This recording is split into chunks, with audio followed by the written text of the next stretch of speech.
D'abord, il faut déplorer la mort de ces dames, personnel humanitaire dédié pour la cause des enfants congolais. Et je crois que c'est dans les communiqués d'hier, nous avons eu l'occasion non pas seulement de lui rendre hommage, mais de rendre hommage à tous les personnels humanitaires qui sont particulièrement mobilisés dans un contexte d'occupation. N'oubliez pas que c'est les Rwandais qui a exporté ou qui a fait de Goma et des Bukavu des endroits malheureusement où ils commettent de crimes, et pas seulement de crimes, mais en réalité ils ont exporté la guerre dans des milieux urbains. Souvenez-vous de ce qui s'est passé il y a une année et de la barbarie qui a caractérisé ces événements. Et les personnels humanitaires, c'est des personnes qui sont particulièrement mobilisées.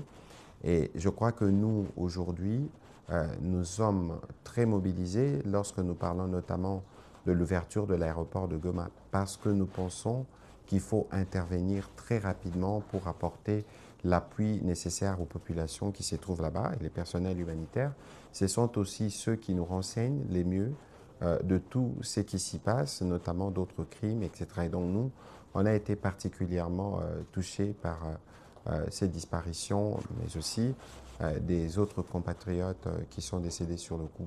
Alors ici, il faut rappeler, suivant l'esprit du communiqué que nous avions fait hier, nous avons parlé des enquêtes parce que ce sont les enquêtes qui vont déterminer. Donc moi, je n'irai pas comme vous pour dire qu'il y a eu frappe des drones et tout ça, jusqu'à ce que les enquêtes pourront établir.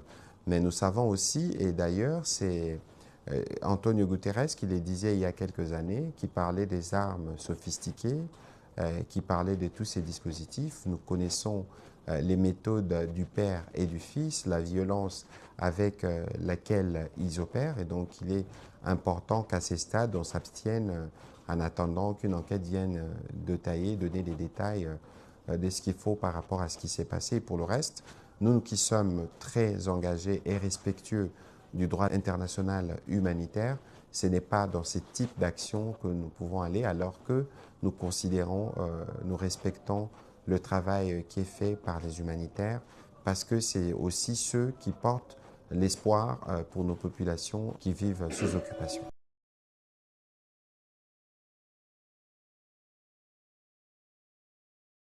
Écoutez, les premiers éléments, je crois que c'est ce que nous avons partagé. On ne pourra pas, n'oubliez pas que c'est un des incidents qui se passe dans une partie du pays sous occupation, qui est sous la responsabilité du Rwanda et du M23 pour le moment.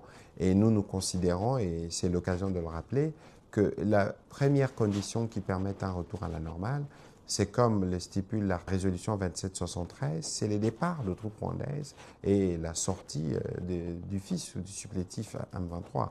Et donc ici, l'idée pour nous, c'est de dire qu'aujourd'hui, on a vu ce que donne une gouvernance par crime, on a vu ce que donne la violence.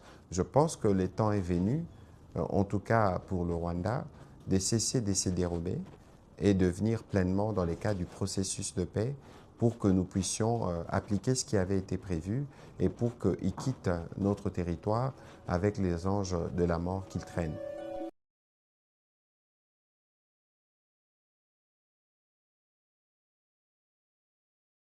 Écoutez, on ne saura pas aller dans les détails parce que ça, c'est des questions qui vont relever maintenant des dispositifs qui se mettront en place. N'oubliez pas que nous avons une MONUSCO sur place. N'oubliez pas aussi que la personne qui a été touchée de manière générale, les personnes qui sont mortes, méritent d'avoir une lumière. Et donc, dans cet ordre-là, nous allons tous attendre ce qui va se mettre en place, de sorte que nous puissions être davantage édifiés sur ce qui s'est réellement passé.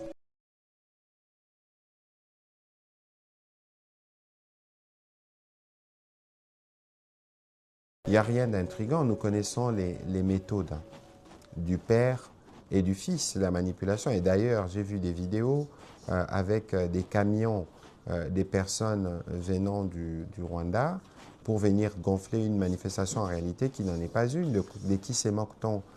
Goma enterre de morts tous les jours. Goma a enterré des personnes dans des conditions que je ne voudrais pas rappeler ici, N'oubliez pas les événements qui se sont passés en janvier de l'année dernière, qui illustrent la violence. Si cela tenait vraiment au respect de la vie humaine, ils ne seraient jamais à Goma, parce qu'en venant à Goma, ils ont amené la mort qui sème, y compris dans leur propre camp. Je ne voudrais pas rappeler les cas de votre ex-confrère et pour lequel on n'a jamais entendu une quelconque forme de demande d'enquête, etc. C'est illustratif de l'esprit de ceux qui y sont. Et aujourd'hui, vouloir intimider, priver les étudiants d'aller aux universités pour venir porter les messages, même si ils peuvent arriver à voir des gens s'élever, mais en réalité, c'est parce que ces gens tiennent à leur vie, parce que toute voix contestataire est sanctionnée par la mort ou par le fouet. Vous êtes au courant de tous les crimes qui s'y commettent. Quoi qu'il en soit, nous avons vu l'exemple d'Ouvira lorsqu'ils en sont sortis. C'est les mêmes états d'esprit qu'il y a dans les chefs de nos populations à Goma, c'est les mêmes états d'esprit qu'il y a dans les chefs de nos populations à Bukavu. Je crois qu'aujourd'hui, tout le monde le sait, les occupants en premier, qui ne sont pas les bienvenus chez nous et qui doivent rentrer au Rwanda, en tout cas pour les troupes rwandaises, et pour le reste, ils doivent aller dans les processus qui sont prévus, notamment les processus des désarmements et des démobilisations prévus par l'accord de Washington.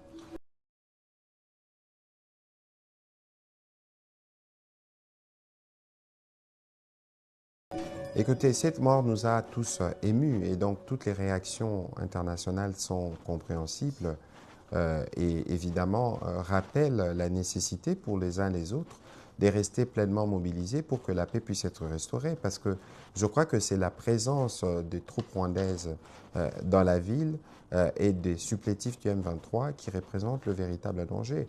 Et on connaît aussi hein, les pyromanes qui crient aux sapeurs-pompiers. Nous connaissons plusieurs stratégies. Moi, je ne suis pas expert en balistique, je ne m'hasarderai pas sur le sujet, mais il est évident que la présence de troupes rwandaises est un facteur d'insécurité, est un facteur d'instabilité. Je vous ai donné l'exemple de comment eux-mêmes ont agi sur un de vos confrères. C'est illustratif de l'état d'esprit qu'ils ont. Et donc, nous, on n'accorde aucune conscience à ce qui est dit tant par le Père que par le Fils. Si vous suivez les Pères il y a quelques jours, il a reconnu lui-même son mensonge devant CNN. Et lorsque nous vous disons que le Rwanda, c'est un pays qui produit de manière industrielle le mensonge, les fake news, la désinformation, ce n'est pas ceux-là qu'il faut penser pouvoir trouver la vérité.